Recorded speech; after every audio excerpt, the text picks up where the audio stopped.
sorry about the condition, I'll just cover this up. One of the big, most underrated games probably ever on any console. This was a launch game for the Nintendo 64, one of the few, but naturally everybody bought Super Mario 64 and nobody bought this, which is really a shame. It's my favorite flight simulator on any console or computer. This is competent enough to give you a challenge in flying, but it also has the Nintendo charm of mini games and goofiness.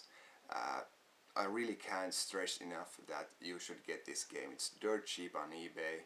Get it, play it, love it. That's number 10. Then on number 9 we have, well, Lylat Wars. You Americans might think that what's Lylat Wars and why is he holding this big box. Now this is the European version of Star Fox 64, and can't really say why they did a box this big just to accommodate the Rumble pack that came with this game. But here it is, a nice box, and well, first of all, Lylat Wars introduced Rumble feature in game, so it's a classic for that. But it's also, well, the 9th best game on the Nintendo 64, I kid you not. I'd say the only thing that is wrong with this game is that it doesn't have a level select, even with, you know, codes or something like that. You just have to play through it if you want to see the final levels of the game, but it's a joy every time you do it. Really a lot of variety in the levels and top-notch action, cutscenes. There's the nice banter between the animal pilots, both your own team and the evil Star Wolf team. There are big bosses, huge levels. You can go with on land, sea and air. Really a lot of variety, and the 9th best game on the Nintendo 64. Then number 8. This is a Japanese only game, Sin and Punishment. Now I hope you have bought this on the Wii from the Virtual Console if you don't have the pleasure of owning it as a original game. Made by Treasure of Ikaruga and Radiant Silvergun fame. They do really few 3D games, you know, games made with polygons. This is one of the few, and it is blindingly good. It's an on-rail shooter, and it's gritty. It has attitude, everything that Nintendo games don't, and I guess that's why it makes such an important addition to the Nintendo 64's game library. This is number 8. And let's continue with the same theme. Also from Treasure, and also only released in Japan, and only they made this game 10,000 copies on the Nintendo 64. Really rare. I really can't see why they did so few of them. It's a fantastic game. It's one of the only two-dimensional shooters there are on the Nintendo 64, and it probably has the busiest sprites you ever seen in a game. I mean, the screen just falls apart with the action. Treasure has a habit of not only making the most of the host hardware, but really giving it a run for its money.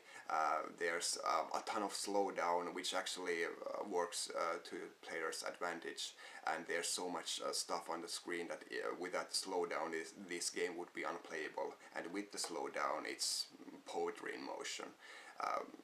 Truly a hypnotic game to play or just to watch. Really nice. Some puzzle elements here as well, but really an action game of the highest caliber. This is number 7. Sorry, 10, 9, 8, yeah, number 7. Now number 6, Perfect Dark. Now we left GoldenEye as the number 11 in the list. This is number 6. improved upon GoldenEye in every single way: graphics, the missions, weapons. This was one of the biggest games of the whole generation. Everybody waited for this.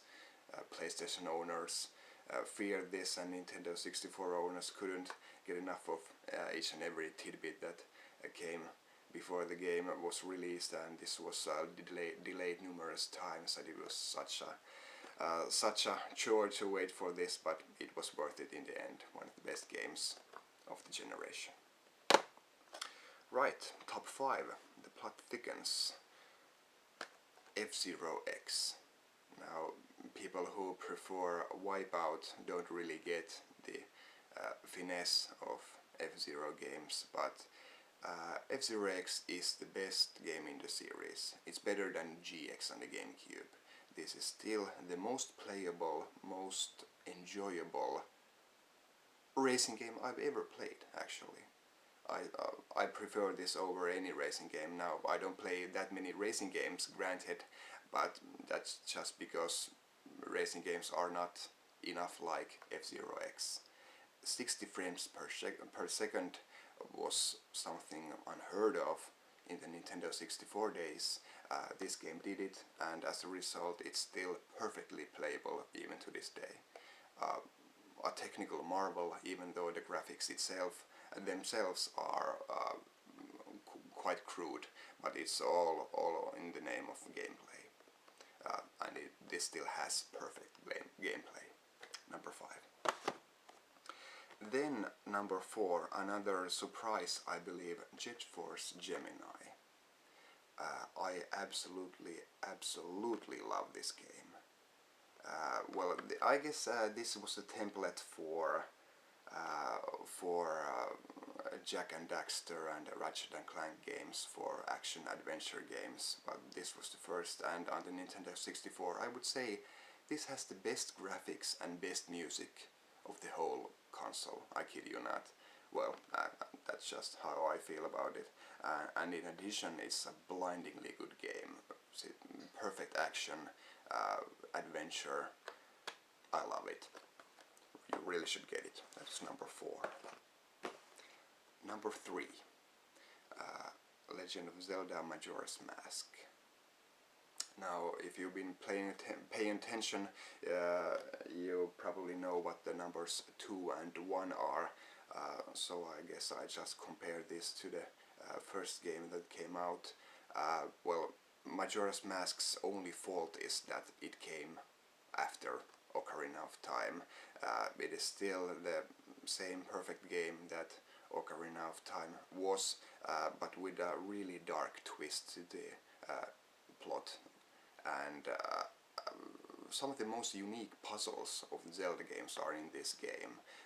It really has an atmosphere unlike any game I've ever played. A true classic, a great game, and a must if you own a Nintendo 64.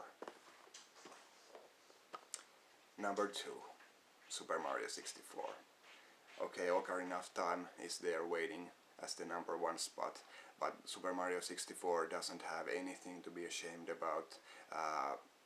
Probably the best 3D platforming game ever to this day. The controls, the levels, the level design, they are still absolutely top notch, and this was the first 3D platformer there is. Now, I don't know if something doesn't say, if this doesn't say that Nintendo is the best at what it does, I don't know what does. And finally, my favorite Nintendo 64 game, Legend of Zelda Ocarina of Time. This introduced so many elements that are really commonplace now on adventure games. The automatic lock-on and on the enemies, the practically perfect game camera, the fact that you can map your weapons on the C buttons, and the action button that changes its context every time you go to a different location. These are just small examples of the brilliance in the gameplay department. But in addition, I love the plot of this, probably the best of all Zelda games, and the world. It still just calls you to explore it, find everything it has to offer, and well, it takes well over 50 hours to find everything, and I have played through this 3 times, I think. This is still my favorite game, and a true testament to what the Nintendo 64 did the best. Well, thanks for watching. This is my top 25. If you disagree, leave a comment, but thanks for watching. Bye.